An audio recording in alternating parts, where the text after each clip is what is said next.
Panorama Agropecuario. Conduce Hernán Viera.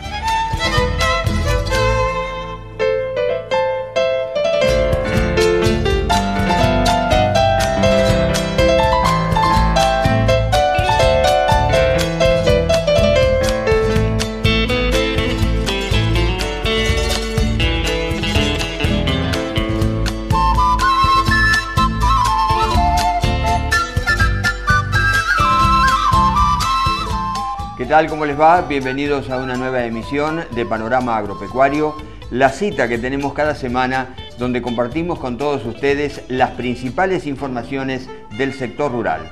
Les recuerdo nuestras vías de comunicación, el correo electrónico hernán.viera@sudesteagropecuario.com.ar o si prefieren comunicarse a través de mensajes de textos, lo pueden hacer al 02266 155 31431. Muchísimas gracias a todos los amigos por comunicarse.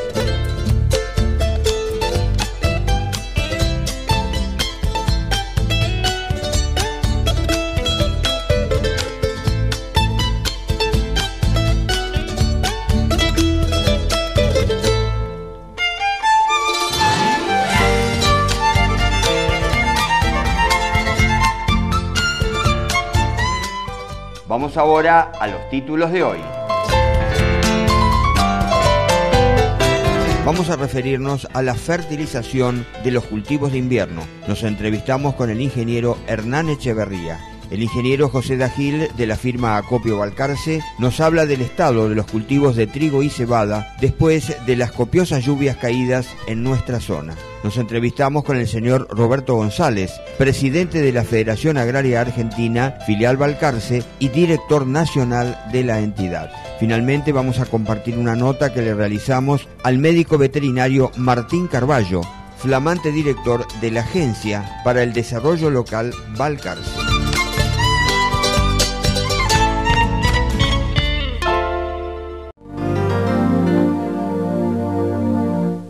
En este espacio de Panorama Agropecuario nos vamos a referir a los cultivos de invierno, puntualmente hablando de cebada y trigo, conforme a las últimas precipitaciones que han caído aquí en nuestra zona.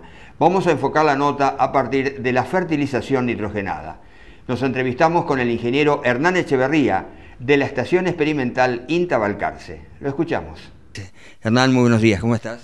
Buen día, Hernán, un gusto recibirte en mi oficina y bueno, vamos a charlar un ratito de un tema que realmente preocupa a todos los productores de la zona.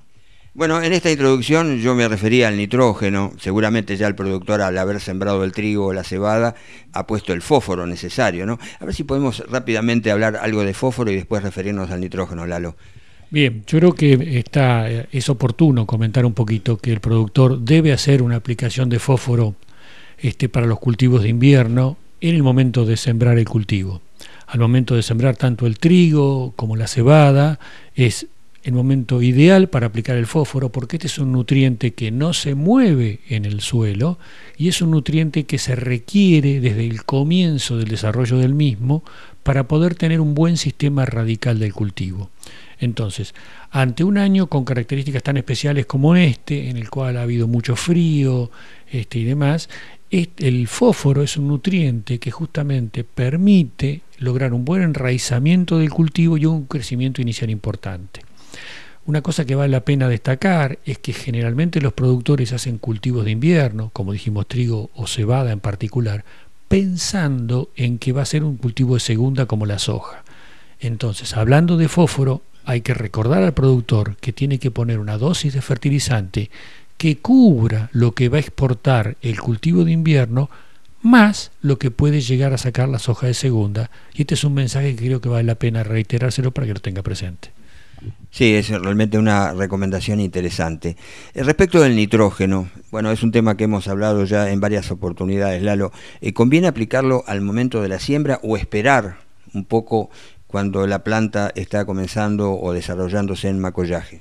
Bien, justamente este es un año perfecto como para tener esa cuestión muy presente. Cuando nosotros aplicamos el nitrógeno muy temprano, la semilla tarda en germinar, hay un periodo casi de un mes en el cual está la planta creciendo muy lentamente y durante todo ese periodo la planta aprovecha el nitrógeno que tenía en su semilla, dentro de la semilla. Por lo tanto, no requiere nitrógeno externo del suelo para tomar del suelo.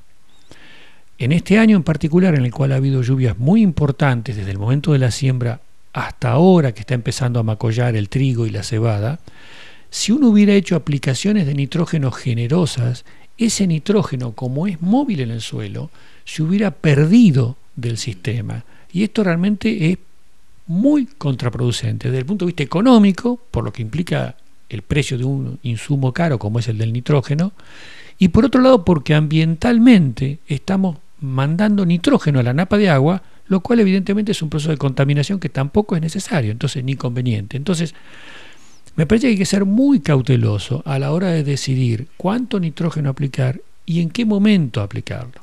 Entonces, al momento de la siembra yo diría no aplicar nitrógeno, concentrarse, como decíamos antes, en el fósforo, poner todo el fósforo que sea necesario para cubrir los requerimientos del trigo o de la cebada y del cultivo de segunda, de la soja de segunda. Y respecto al nitrógeno, esperar a comienzo del macollaje, y ahora sí es el momento ideal para hacer aplicaciones de nitrógeno. El productor que hizo aplicaciones hace 10-15 días, evidentemente está teniendo el problema de que puso nitrógeno en el suelo y no sabe si hoy en día va a tener ese nitrógeno, porque las lluvias fueron realmente muy intensas. Con 100 milímetros de precipitación en un suelo que está saturado, como son los suelos típicos de Balcarce, un argidol típico como los suelos agrícolas que tenemos en la zona, con 100 milímetros de precipitación, la pérdida puede llegar a ser más del 50% del nitrógeno aplicado por el proceso de lavado nada más. Entonces, esto justamente alerta sobre que hay que ser muy cuidadoso en qué momento elegir para hacer la aplicación. No aplicar a la siembra, esperar un poquito y fraccionar la dosis. Entonces, ahora sería el momento justo de aplicar el nitrógeno y tenemos el perfil del suelo recargado, condiciones buenas para el desarrollo del cultivo. Tanto el trigo como la cebada, particularmente que se sembró un poquito antes, debería explotar con una aplicación de nitrógeno. En el próximo espacio seguiremos hablando de este tema. Hacemos la primera pausa y ya volvemos.